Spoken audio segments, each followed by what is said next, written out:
महाराष्ट्राचा अभिमान, महाराष्ट्र दिन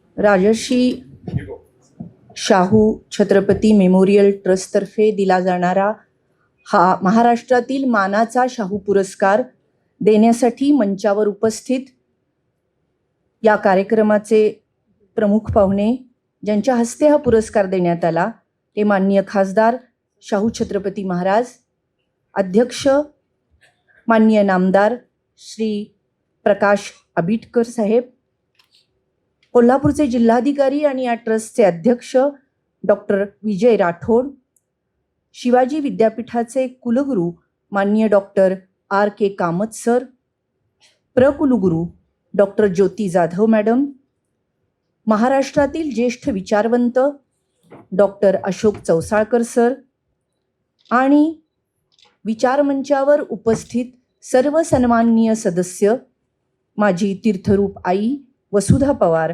आणि सभागृहात उपस्थित सर्व शाहूप्रेमी भगिनींनो आणि बंधूंनो, आज हा क्षण पवार कुटुंबियांसाठी आनंद, अभिमान आणि दुःख या सर्व भावनांचा मेळ आहे. त्यामुळं मी पवार कुटुंब म्हणजे फक्त 4 व्यक्ती नव्हे तर आमच्या व्यापक कुटुंबाच्या वतीनं इथं मनोगत व्यक्त करायला मी उभी आहे. मी इथं 2 भूमिकांमधून उभी आहे, त्यामुळं 2 वेगवेगळे अनुभव यामध्ये येतील. एक भूमिका आहे त्यांची मुलगी म्हणून आणि एक भूमिका आहे 28 वर्ष त्यांच्या संशोधन कार्यातली सहकारी म्हणून. मी नेहमी त्यांच्यातल्या संशोधकातला माणूस बघत आले आणि सतत माणसांमध्ये असलेला संशोधक बघत आले. गेली 60 वर्ष संशोधनाचा त्यांनी श्रम केला आणि आपल्या तत्वाशी जराही तडजोड न करता विशुद्ध असं इतिहास लेखन केलं. त्यांच्या इतिहास संशोधन आणि लेखनाचा गाभा हा 2 सूत्रांनी गुंफलेला होता. एक म्हणजे उपेक्षित, दुर्लक्षित अशा इतिहासाच्या व्यक्तींवर संशोधन करणं आणि त्यांचा इतिहास प्रकाशामध्ये आणणं, आणि दुसरं म्हणजे विपर्यस्य इतिहासाचं पुनर्लेखन, पुनर्मांडणी करणं. आणि वयाच्या 23व्या वर्षीच त्यांनी याला सुरुवात केली आणि कोल्हापूरच्या महाराणी जिजाबाई यांचा इतिहास पहिल्यांदा शोध लावून त्यांनी आपल्यासमोर मांडला. बाबांच्या इतिहास संशोधनाचा प्रवास हा काही पायघड्या घालून निर्माण झालेला किंवा सुरू झालेला नव्हता. अनेक आर्थिक अडचणी, प्रसंगी अवहेलना, कधीकधी दुर्लक्षिलं जाणं, या सर्व दिव्य पार करत त्यांनी हा एक संशोधनाचा खडतर प्रवास हा शेवटच्या श्वासापर्यंत चालू ठेवला. सुरुवातीच्या काळात एक संशोधक म्हणून कारकिर्दीला सुरुवात झालेली असतानाही त्यांनी, आणि त्याचबरोबर महाराणी ताराबाईंच्या सारखा संशोधनात्मक ग्रंथ हातातून तयार होऊन त्याला महाराष्ट्र शासनाचा पुरस्कार मिळाल्यानंतर काही काळ त्यांनी क्रमिक पुस्तकं पदवीची लिहिली. आणि पण ते सुद्धा लिखाण क्रमिक पुस्तकांच्या इतिहासामधलं एक अपवादात्मक असं उदाहरण ठरलं, कारण त्यांची क्रमिक पुस्तकं ही क्रमिक पुस्तकं न राहता UPSC आणि MPSCच्या मुलांच्यासाठी संदर्भ ग्रंथ ठरली, कारण एकेका पुस्तकावर खूप सखोल अभ्यास करून त्यांनी ती लिहिलेली होती. यामागं त्यांची भूमिका अशी होती की इतिहास हा बालवयात आणि तरुण वयातच रुजवला गेला पाहिजे, याच्यावर त्यांचा विश्वास होता.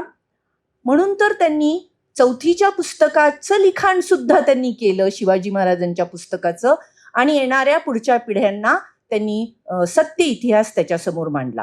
म्हणजे 4थीच्या पुस्तक, पदवीचं क्रमिक पुस्तक आणि संशोधनात्मक ग्रंथ, पंचखंडात्मक ग्रंथ, या सर्व पातळीवरची ही पुस्तकं त्यांना तितकीच महत्त्वाची वाटत होती. पहिल्यांदा मला आठवतंय की आम्ही लहान होतो, क्रांतिसिंह नाना पाटलांच्या वरचा ग्रंथ त्यांनी घेतला. त्यावेळी त्यांच्याकडे पैसे नव्हते, तर माझ्या आईनं दागिने गहाण ठेवले आणि ज्याच्यातून कुठल्याही प्रकारचे पैशाचा उत्पन्न होणार नाही हे माहीत असून सुद्धा केवळ क्रांतिसिंह नाना पाटलांचं काम हे जनसामान्यांपर्यंत पोचलं पाहिजे म्हणून त्यांनी हा उपक्रम केला, पुस्तक काढलं आणि सर्वांपर्यंत तो क्रांतिसिंहांवरचा पहिलाच ग्रंथ होता. त्यांच्या संशोधनाचा परीघ हा केवळ मराठा हिस्ट्री एवढा मर्यादित नव्हता, तर आधुनिक महाराष्ट्र, आधुनिक भारत आणि युरोप इथपर्यंत तो विस्तारलेला दिसतो. पण त्यातही हे कबूल केलं पाहिजे की मराठा इतिहास हे त्यांचं पहिलं प्रेम होतं. त्यांना अर्थातच वासी बेंद्रे, सेतुमाधवराव पगडी आणि आप्पासाहेब पवार यांच्यासारखे मार्गदर्शक लाभले आणि मग सुरुवातीच्या काळामध्ये 17व्या शतकामधली जे काही सगळी कागदपत्र असतील, दक्षिण भारतातली, महाराष्ट्रातली मोडी, पर्शियन, इंग्लिश, त्याचबरोबर मराठी या कागदपत्रांचा अभ्यास करणं, दप्तरखाने सगळे ढुंडाळणं, वेगवेगळ्या विद्यापीठांची ग्रंथालय ढुंडाळणं, हे सगळं त्यांनी अस्सल कागदपत्रांच्यासाठी केलं. मला आठवतंय की एखादा इतिहास, जसं चौसाळकर सरांनी उल्लेख केला सेनापती संताजी घोरपडे या पुस्तकाचा, या चरित्राचा, तर मला आठवतंय की संताजी घोरपडे कुठं लढाई झाली, काय झाली, त्या दऱ्याखोऱ्यांमध्ये ते जाऊन तिथं येत असत आणि तिथं जाऊन तो लढाईची जागा बघून ते येणारे असे ते इतिहासकार होते. इतिहासातील एखाद्या कालखंडाचं संशोधन करून तो कालखंड प्रकाशात आणण्यापासून ते तो इतिहास जनसामान्यांपर्यंत पोहोचवण्यापर्यंत अनेक टप्पे असतात आणि या प्रत्येक टप्प्यावर खूप काम करावं लागतं. त्यांचं वैशिष्ट्य होतं असं की या सर्व टप्प्यांवर त्यांनी काम केलं. म्हणजे कागदपत्रांचं शोधन, संशोधन, चिकित्सा, पृथक्करण आणि त्याचं ॲप्लिकेशन समाजापर्यंत पोहोचण्यासाठीचं, अशी सगळी प्रक्रिया त्यांनी केलेली दिसते. मराठा इतिहासाचं आता मानपत्रामध्ये पण सांगितलं की अनेक चरित्र ग्रंथ त्यांनी लिहिले. शिवाजी महाराज, संभाजी महाराज, राजाराम, ताराबाई, मराठ्यांचं स्वातंत्र्ययुद्ध, मराठेशाहीचा अंतरंग, शिवचरित्र, एक चिकित्सा, आपल्या सेनापती संताजी घोरपडे, मराठी सत्तेचा उदयास्त, शिवशाही, पेशवाई, असे अनेक ग्रंथ त्यांनी लिहिले. आणि म्हणजे कुठूनपासून तर 700 वर्ष जी गुलामी चालू होती त्याला आव्हान देऊन प्रतिसत्ता निर्माण करणाऱ्या शहाजी महाराजांच्या पासून ते हिंदवी स्वराज्याचं रक्षण करणाऱ्या महाराणी ताराबाईंपर्यंतचा 200 वर्षाचा मराठ्यांचा इतिहास त्यांनी उलगडला. आणि हा उलगडत असताना, त्यांनी हे सगळं करत असताना बाबांच्या आतील जे एक संतुलित आणि मवाळ मन होतं, त्या मनानं त्यांना कधीही तर्ककर्कश असं संशोधक बनू दिलं नाही. पण जिथं वैचारिक विरोध करायचा आहे तिथं कधीही त्यांनी माघार घेतली नाही. तेव्हा त्यांनी सापडलेल्या ऐतिहासिक पुराव्याला, सत्याला कधीही सोडलं नाही. त्यामुळं हा 200 वर्षाचा जो इतिहास आहे त्याचं पुनर्लेखन त्यांनी केलं असं म्हणणं जास्त उचित होईल. संभाजी महाराज असतील किंवा महाराणी ताराबाई असेल, तर या सगळ्यांचं चरित्र लिहित असताना त्यांना एक जाणीव होती की कुठल्या कालखंडाचं पुनर्लेखन केलं पाहिजे, कुठल्या कालखंडाबद्दल समाजामध्ये मौन बाळगलं जातं, कोणत्या कालखंडाबद्दल गदारोळ उठतो, या सगळ्याबद्दल अत्यंत संयमित आणि परखड असं मत ते व्यक्त करत असत. अनेक जणांचा असा आक्षेप असायचा की ते खूपच नेमस्त लिखाण करतात, पण त्यांच्या लिखाणामध्ये, त्यांच्या लिखाणाचा स्वभाव धर्मच नेमस्त होता, पण बोटचेपा नव्हता. हे अत्यंत महत्वाचं आहे. त्याचबरोबर वादे वादे जायते तत्वबोध, वादावादातूनच तत्वबोध होत असतो, या विचारावर त्यांचा विश्वास असल्यामुळं इतिहासामध्ये वेळोवेळी जे वाद उमटले त्या वादांवर त्यांनी आपल्या तर्कशुद्ध भाष्य करून ते वाद मिटवले. मग त्यामध्ये शिवाजी महाराजांच्या गुरुपदाचा वाद असेल, त्यांच्या शिक्षक असण्याचा किंवा त्यांच्या कुळाचा वाद असेल. कुळाच्या वादावर तर शिवाजी युनिव्हर्सिटीमध्येच मोठं खुलं चर्चासत्र त्यांनी घेतलं. तर या सगळ्यावर एक तर्कशुद्ध भाष्य करणं हे त्यांना त्याच्यावरचा उपाय वाटत असे. ते आम्हाला नेहमी म्हणत की समाजाला दिशा देण्यासाठी इतिहासाची मदत होते, पण असा मार्गदर्शन करू शकणारा इतिहास सत्य असला पाहिजे. आणि असा सत्य इतिहास जर लिहिला गेला तर या सत्य इतिहास पचवण्याची क्षमता असणारा समाज निर्माण झाला पाहिजे. त्याचप्रमाणे ते हेही म्हणायचे की दृष्टिकोन बदलला की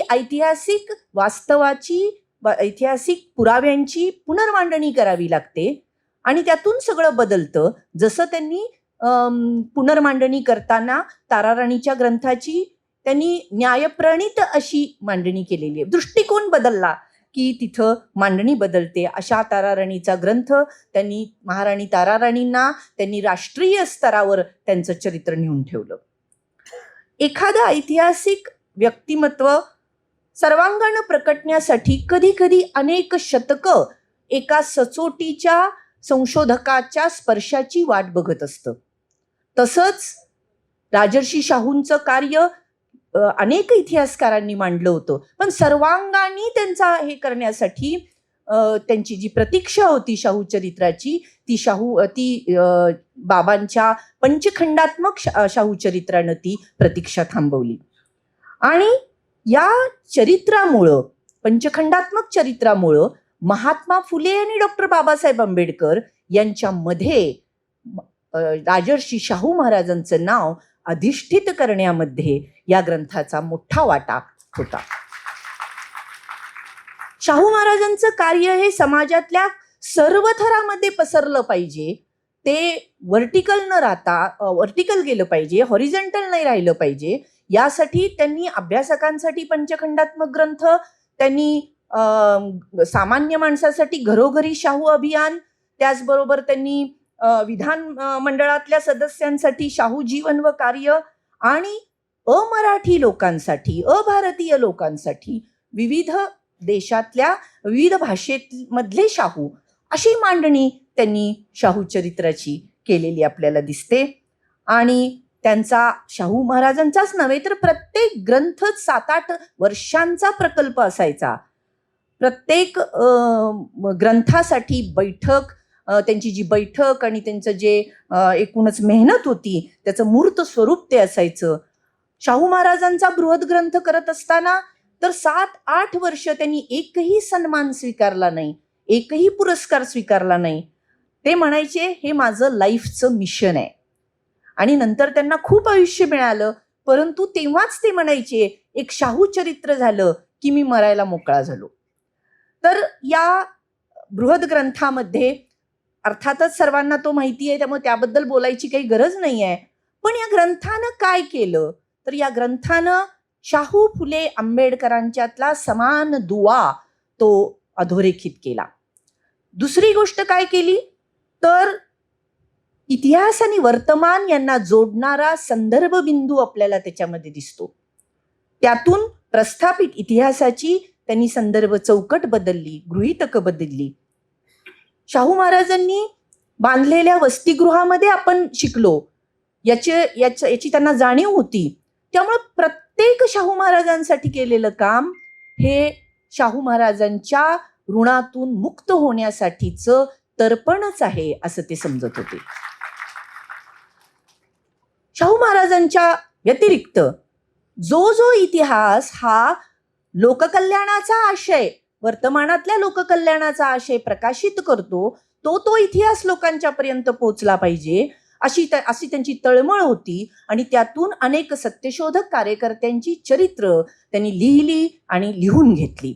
त्यामध्ये विठ्ठल बिराजी डोने आहेत, श्रीपतराव शिंदे, विजयी मराठाकार श्रीपतराव शिंदे, प्रबोधनकारांचं नुकतीच टिपणं काढून त्यांची झालेली होती. त्यांचं एक पुस्तक तर शाहू कर्मवीर आणि प्रबोधनकार असं एक त्यांचं पुस्तक आहे. राष्ट्रवीरकारांवरचं पुस्तक त्यांनी काढलं. ही सगळी ऐतिहासिक चरित्र लिहित असताना ते चरित्र नायक आणि चरित्र नायिका यांच्या विचारांची जरी समरस होत असले तरी त्यांच्या कार्याचं मूल्यमापन करताना कुठंही ते भक्त बनलेले दिसत नाहीत. त्यांनी स्वतःच्यातला संशोधकाची अलिप्तता सोडलेली दिसत नाही. संशोधनामध्ये समोर असलेल्या ऐतिहासिक सत्याकडं जात असताना त्यांनी कधी मागं वळून बघितलं नाही. आणि एखाद्या धर्मकार्याच्या निष्ठेप्रमाणे त्यांनी आयुष्यभर आपलं लेखन आणि संशोधन केलं. किंबहुना आपलं लेखन आणि संशोधन हाच त्यांचा धर्म होता असं मला वाटतं. बाबांचं इतिहासमय झालेलं हे जगणं हे कुठल्याही म्हणजे आता मुलगी म्हणून मी इतकी वर्ष जे बघत आली आहे ते मी मानते की कुठल्याही महत्वाकांक्षेतून जन्माला आलेलं नव्हतं, तर ती एक आंतरिक ऊर्जेतून आलेली सततच्या विचारमंथनातून आलेली एक नैसर्गिक प्रक्रिया होती. त्यामुळं ते नेहमी म्हणत की मला कधीही लिखाणाचा कंटाळा येत नाही, मला कोणीही डिस्टर्ब करू शकत नाही. याचं एक उदाहरण मला इथं सांगावं असं वाटतं की माझे मामा श्रीपतराव शिंदे हे गडिंग्लजमधून जेव्हा आमदार झाले, खूप वर्षाच्या संघर्षानंतर ते आमदार झाले, त्यामुळे प्रचंड दंगा जल्लोष चालू होता. हे मेव्हण्यांना भेटायला म्हणून तिथं गेले, भेटले, गुलालानी रंगले होते आणि भेटून झाल्यानंतर बाहेर ढोल ताशे आणि फटाक्यांचे आवाज चालू होते आणि आतमध्ये छत्रपती संभाजी महाराजांच्या ग्रंथाचं ते लिखाण करायला बसले होते. म्हणजे हे मी स्वतः जेव्हा बघितलंय तेव्हा मला पटलं की ते नेहमी आम्हाला म्हणायचे की मला शेतातल्या ढेकळावर बसवलं तरी मी लिहू शकतो. तर बाबांनी अशा अव्याहतपणे चालणाऱ्या या लिखाणातून जे कोल्हापूर स्कूल जे आहे इतिहास लेखनाचं, त्याचा जो एक प्रवाह आहे तो प्रवाह अखंडपणे अक्षुण्णपणे त्यांनी तो चालू ठेवलेला दिसतो. इथे एक मला वैयक्तिक आठवण जी कथेमध्ये शोभावी अशी आहे ती म्हणजे गेल्या 10 वर्षामध्ये विविध प्रकारच्या आजारपणामुळं त्यांना दवाखान्यात जेव्हा ॲडमिट व्हायला लागायचं 4 दिवस 5 दिवस, तेव्हा रात्री मीच असायची त्यांच्याबरोबर.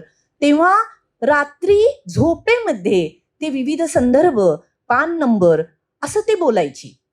म्हणजे हे मी अनुभवल्यानंतर मला लक्षात आलं की त्यांचा आनंद, म्हणून तर आम्ही डॉक्टरनाही सांगायचो की कुटुंब हे त्यांचं हे नाही आहे, तर त्यांचा आनंद, त्यांचं चिंता, त्यांचं स्वास्थ्य सर्व लिखाणाशी निगडीत होतं. त्यामुळं डॉक्टरांनी जेव्हा शेवटच्या काळामध्ये सांगितलं की यांना उत्साह वाटेल असं बोला, तेव्हा आम्ही केवळ आणि केवळ त्यांच्या उरलेल्या प्रकल्पाबद्दल सांगत होतो. त्यांच्या बंगाली प्रकाशन व्हायचं होतं, ते प्रत निहाल शिपूरकरांनी त्यांना आणून दवाखान्यात हे केली. म्हणजे इतके सर्व त्यांच्या पुस्तकांबद्दलच सगळं चालू होतं. त्यांची शेवटचा जो शुद्धीचा दिवस होता, त्यानंतर ते अनकॉन्शियस झाले, त्या दिवशी आई दररोज त्यांना पुस्तकं वाचून दाखवायची. आई शेजारी बसून त्यांना क्रांतिसिंह नाना पाटलांची भाषणं वाचून दाखवत होती. ते भाषण वाचता वाचता ती थोड्या वेळानं थांबली, तर त्यांनी इशारा करून तिला सांगितलं की अजून पुढं भाषण आहे. तर मला असं यातून वाटतं इतिहासाचा ध्यास हा श्वास कसा बनतो हे यातून आपल्याला कळतं. पण जसं एखाद्या ऐतिहासिक सत्याला प्रकट व्हायला कधी कधी शतकं उलटून जातात, तसंच एखाद्या इतिहासकाराच्या संशोधनाचं महत्त्व हे समाजाला समजायला उमगायला त्याला मरणोत्तर जिवंत राहण्याची वाट पाहावी लागते. हे सर्व संशोधनात्मक कार्य, अर्थात बाबांचा पिंड हा रचनात्मक कार्याचा होता, संघर्षाचा नव्हता. त्यांचं कार्य त्यांनी अकॅडमिक जसं केलं तसं अनेक संस्थांवर त्यांनी काम केलं. आज आपल्याला हे सगळं झालेलंच आहे की महाराष्ट्र इतिहास प्रबोधिनी असेल किंवा विविध संस्था असतील. पण मला एका ह्याचा उल्लेख असा करायचा आहे की अखिल महाराष्ट्र इतिहास परिषद ही याच्या स्थापनेमध्ये ते होते आणि इतिहास ही एक समाजजागृतीची लोकव्यापी चळवळ व्हावी म्हणून त्यांनी ही स्थापन केलेली होती की ज्याच्यातून महाराष्ट्राला अनेक संशोधक मिळाले, ज्याचा ढाचाच हा इतिहासाची पदवी घेतलेला इतिहासाचा अभ्यासक नसून इतिहासाबद्दल प्रेम असणारा आणि त्याच्यासाठी काम करणारा, तो कोणीही इंजिनियर, डॉक्टर, व्यापारी, शेतकरी कोणीही इतिहासाचा अभ्यासक असू शकतो, ही नवीन त्यांनी त्याची मांडणी केली आणि स्थानिक इतिहासाला चालना दिली. अशीच महत्वाची चेअर जी सरांनी हे केली ती 20 वर्ष शाहू संशोधन केंद्राची. मला फक्त इथं सांगायचं आहे की त्यावेळी सुद्धा अनेक कुलगुरूंना बाबांनी विनंती केली होती की मला या जबाबदारीतून मुक्त करा, परंतु त्यांच्या कामाच्या आदरापोटी ती विनंती स्वीकारली गेली नव्हती. तीच गोष्ट झाली शाहू स्मारक ट्रस्टच्या बाबतीत.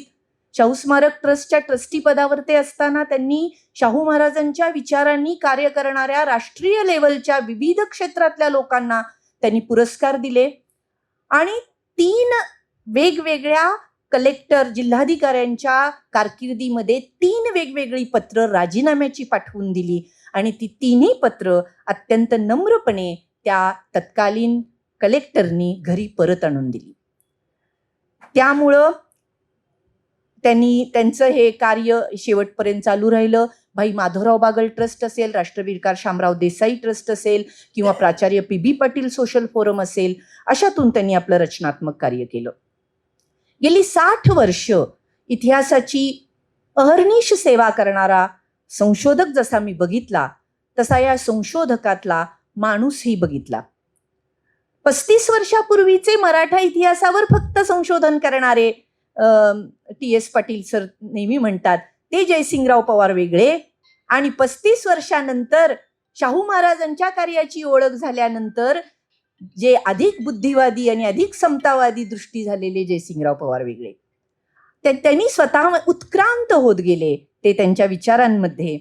आणि त्यामुळं काय झालं तर पूर्वी फक्त शिवाजी महाराजांवर प्रेम करणारे लोक यायचे, पण गेल्या 35 वर्षामध्ये त्यांच्या अभ्यासिकेमध्ये विविध राजकीय पक्षांचे नेते, विविध विचारांचे सामाजिक कार्यकर्ते, प्राध्यापक, विद्यार्थी सर्वजण येत असत. म्हणजे अगदी जय भीम जय जिजाऊ पासून जय श्रीराम पर्यंत म्हणणारे सर्वजण हे अभ्यासिकेमध्ये येऊन त्यांच्याकडून इतिहासाचं मार्गदर्शन घेत असत.